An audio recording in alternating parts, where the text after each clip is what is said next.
Namaste dear ones. It's been a long time since I made the last video. Many people have been asking about the next video. I've been focusing on some other things related to Kalki mission, some projects, selfless projects for the universal self that I've been working on, about which I will share later. In this video I would like to talk about world being a place of sacrifice. World is actually Yagna. Yagna means fire. In Sanskrit it is called Yagna. It's a place of fire, where all the souls keep on burning. Whether you could be some president of a country, or probably you could be a great scientist, or a software engineer, or probably you could be a carpenter, or an electrician, or you could be a movie actor. Whatever you are, all the souls, basically out of their desires and passion to do something in the world, they keep burning. I am sure in the beginning of their careers, everybody would go through some sacrificial process. They go through a lot of pains and a lot of sacrifice they go through. Probably after 5 years or 6 years or something like that, they start settling in their career. But all these 5 years to 10 years, probably they go through a lot of pains and sacrifice. Why they go through this process of sacrifice is for the desires they have. They want to become a movie actor, or they want to become a software engineer, or they want to become some doctor. So they sacrifice, they study a lot, or probably they work a lot, they sacrifice their personal life, their relations, and they work very hard. Probably they overwork, so many pains that cannot be explainable they go through. Why do they go through all that sacrifice? Because of the desire they have, the passion they have towards the work they want to do in their life, towards basically the work they want to do throughout their life, for which they go through this sacrifice. And the work they do, everybody thinks that it is the work they do for themselves. Understand this point. Everybody thinks, you think basically that you are working for yourself. But that's not true. That's not true. You could be a carpenter, or you could be, let's say, a movie actor, or you could be a software engineer. Let's imagine you are a software engineer. You could be coding some software. But the code, the work that you do, basically keeps your company happy. And the work you do for the customer of your company. So customer, that's also a company basically. Your customer could also be a company. And that company will be happy because of your work. And that company uses the software that you develop. And that company keeps their customers happy by using the software that you develop. This is the whole chain. Basically, your customers, they are happy, because of which they pay some money to your customer company. And that customer company pays money to your company, and your company pays the money to you and several other colleagues of yours. See the whole process. In this whole process, thousands of people are surviving, thousands of souls are surviving. They are eating food. That is secondary, of course, eating food, but primarily all the souls are able to burn their desires of doing something, of doing their work, of meeting their passion, which is actually nothing but this fire. And because of that desire and passion towards doing something, this whole chain is running. And this is not ordinary chain, this is a cosmic chain. You are working primarily, of course, you think that you are working for yourself, for your survival, but that's not true. You could be a carpenter, but the carpenter is also adding value to the whole cosmos, to so many souls. And in this whole chain, so many people are surviving. They are able to not only eat food, but they are also able to burn their desires and passion and meet their soul satisfaction, basically. And in this whole chain, so many people, including you take money and then you pay to you pay your bills. Basically, you pay for your electricity, you pay towards your internet and other bills. Probably you pay towards buying vegetables, towards buying groceries. So you pay money to the supermarkets or probably vegetable sellers. So many people are surviving in this whole chain. So you are not just a small speck. You think at this moment that you are a small speck sitting in some corner of the world and doing some software coding or probably doing some carpentry work. Of course, movie actors, they become famous, so they don't feel that they are sitting in the corner. But other people, even some scientists, whom we are not aware of. We are only aware of Einstein and all these great people who are known to the world. But there are so many other scientists which are not known to the world, but they have contributed to the world in a great way, whose names we do not know. So in the same way, you cannot think that you are an individual speck sitting in some corner of the world and surviving, but you are actually a speck that is interlaced and integrated with the whole cosmos and its survival. And you are not just sitting idle as a speck. You are burning out of your desires and passion to do something in the world. That could be small time work to a big time work. It's all work. You cannot say that it's a small time work and big time work. It's all work. Every soul does some work, including a yogi who meditates. He is also working, but his work is not seen outside. He is internally working. In the same way, no soul is actually sitting idle. Even a beggar, he is doing some work. So that work is actually making the whole cosmos run. See, 200 years, if you look back 200 years ago or 500 years ago, the humans did not have the comforts that we have today. Women, when they were in the process of delivering children, they used to die in the old days. Today, I don't think on the earth we find any deaths during delivery, because the medical technology is so advanced and it is available to even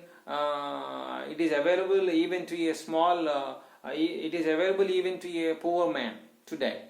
So we don't find any deaths during delivery, deliveries these days. Not only that, those days people used to die of small time fevers and all, but today the medical technology is so advanced. We have like that transportation. We did not have transportation those days. And to travel 100 miles, it used to take so many days. Now it's not like that. We can travel thousands of miles just over some hours. In 24 hours, in 30 hours we can travel. So if you see the whole cosmos or the infrastructure of the world, it's advancing. It was not like that earlier. 10 years ago, the internet usage was quite less. Today it's not like that. It is so advanced. So the whole cosmos is evolving based on the burning process of every soul. So if you look at the whole cosmos or the world is basically an infrastructure. Infrastructural atmosphere. The whole world. Bridges, buildings, great comforts for the human. Comforts in bathrooms, comforts in cars, comforts in aeroplanes. Today we have so many comforts, and the comforts keep on advancing. We cannot say that they stop. They keep on evolving. That's the nature of nature. So the souls basically keep on burning themselves out of their desires and passion, and out for which they work, and then they value add to the infrastructure of the world. Probably a man living for 80 years or 90 years, probably some 50 years he works, and all the 50 years he contributes something to the world. That contribution adds value to the infrastructure of the world, some way or the other. It could be a minute value addition, but even that is a value addition. Because the same souls, they die. They again come back or log into the same world to enjoy the infrastructure.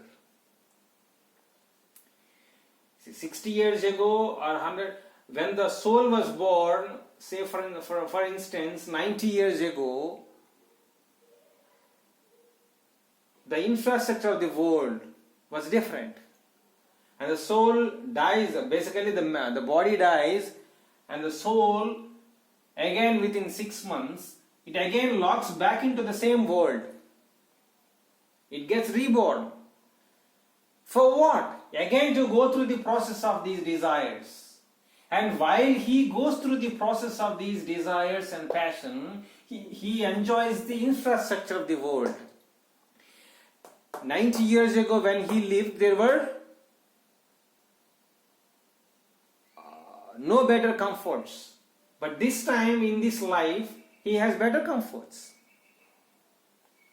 So like that, the process of soul evolution is connected to the world evolution. The material infrastructural world evolution is directly connected to the soul evolution. And the souls, they keep on dreaming about their desires. The desires keep on changing through so many lives, through the thoughts and all. They keep on dreaming, and then they go through the process of so many desires. And after evolution of so many lives, one day the souls basically get tired of these desires and passion, and then they will start going inward basically. So that's when they will start working towards knowing the self. Then they'll start going basically desireless, and then their journey starts back to the source of the cosmos, and their journey starts back to the source of the cosmos. That's nothing but the self-realization, or whatever you call it, or liberation, whatever you call it. But you cannot expect this self-realization process to happen in all the souls that are there in the world. If you go to somebody who is working so hard, if you go tell him that self-realization and all these things, he will not even listen to you. He will call you madman. So the evolution cycle also works like a cone fashion. It's like a cone. In this pit, all the souls keep on burning, And then the desires of the souls keep on reducing. And finally it will come to a point where they get tired, and then they will start thinking about going desireless, which is nothing but the process of going back to the source of the cosmos, which is nothing but their own source. It's the source of the self. So the point is basically the world is actually a place of sacrifice, and in which a great king or a great president to a great scientist and even to a beggar, everybody is going through the burning process. It's a process of sacrifice. It's like you have a borewell. You have borewell means you have a pipe, that pulls up water from the ground. The motor is here basically, and the water is brought or pulled from the ground, and this is the pipe, and this is the motor. Basically the life of every soul is nothing but the process of water flowing in this pipe. This is the creation point, this is the end point. But the process of water in the pipe is the burning process, is the sacrificing process. And that is the endless process of every soul. The soul goes through the sacrificing process. The body dies. Again it will log into the same world. Again it will go through the same sacrificial process. It is an endless sacrificial process. The moment you enter into the world, it is a place of sacrifice. That is the reason why they say, may the soul rest in peace after the death, and before the next birth of the soul. The time, that duration is some kind of a peaceful process, you can say. Little, that also, not to a greater extent. But the process of the soul through every birth is nothing but this sacrificing process. It's like every soul keeps on burning. And that's the nature of the world. So the world is actually a place of sacrifice. So everybody goes through sacrificing process in their lives, and if you went through the sacrificing process in your lives, you do not have to feel bad about it, or you have to feel pity about yourself. That's the way of life. Right from a great president to a beggar, or to a yogi, everybody, even the yogi, burns through this process towards going desireless, and he works internally to get released, to get relieved from the bondages of this nature. The world is nothing but the place of sacrifice. It's a pit of fire. It's a yagna. It's called yagna. In the yagna, the fire is nothing but the burning process. And in yagna they'll put ghee and all. They put oil basically. Ghee, cow ghee and all, to make the fire burn well. And that is actually sacrifice they put, which is actually food to the cosmic divine souls. That ghee is nothing but the passion and desires of people, souls. So the world is a place of sacrifice. Whoever perceives the world like this yajna, that the world is actually a pit of sacrifice, then they'll start seeing the self in others. For them actually there are no others, it's only the self. It's only the self which is existing in all. And they don't argue or fight with anybody. They only start cooperating with all. It's like the organs of your body. See, the heart is cooperating with the lungs, and the lungs are cooperating with the kidneys and all the body parts for your survival. Imagine the heart is fighting with the lungs, your body doesn't exist. So, whoever perceives the self in others, they'll start cooperating with all the souls. They'll be able to see the subtle operations of every soul. They'll be able to see the subtle operations of every soul. So, their traits or gunas, they don't start dancing. They start surrendering to the welfare of this yajna. They start surrendering to the existence of this creation or the yajna or the burning process of the existence. They start cooperating with it. They don't antagonize with anybody. They start surrendering to the process of this creation along with the nature, the dharma and all. So those souls who perceive this world as the yajna, they'll be able to see the self in others.